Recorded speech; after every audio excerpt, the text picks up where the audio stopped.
ఏలినవాడా, నేను చేసిన ద్రోహము నా మీద మోపకము.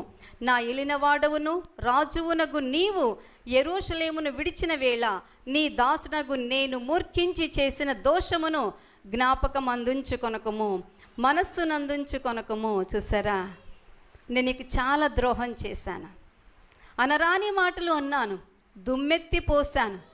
నువ్వు ఇప్పుడు రాజుగా ఉన్నావు రాజా, నాకు తెలుసు నువ్వు తలుచుకుంటే నీ ఖడ్గం వచ్చి నా మెడ మీద ఉంటుంది, దయతో ఆ స్థితిలో నుంచి నన్ను తప్పించు అని వినయముతో విధేయతతో రాజుగారి దగ్గరకు వచ్చి ప్రాధేయపడుతూ ఉన్నాడండి. తప్పు చేయడం సహజం, కానీ పరిస్థితులను బట్టి తప్పు ఒప్పు అటు ఇటు అలా వేయొద్దండి. ఎప్పుడో ఒకసారి జరిగితే జరగవచ్చు, కానీ ఆ తప్పు మరల మన జీవితాల్లో రిపీట్ కాకుండా క్షమించే మనస్సు అనేది కలిగి ఉంటే అది ఎవరి మనస్సో తెలుసా? పెంతెకోస్తు దినమున పరిశుద్ధాత్మ దేవుడు సంఘం మీదకి దిగి వచ్చినప్పుడు అంతమంది దేవుని యొక్క వాక్యముతో కడగబడడానికి, మారు మనస్సు పొందుకోవడానికి ఆ క్షమాపణ ఎలా కారణమయ్యిందో మనము క్షమించబడ్డాం. క్షమించబడిన మనము కూడానండి ఇతరులకు అదే క్షమాపణ మనము ఇవ్వవలసిన వారమై ఉన్నాం.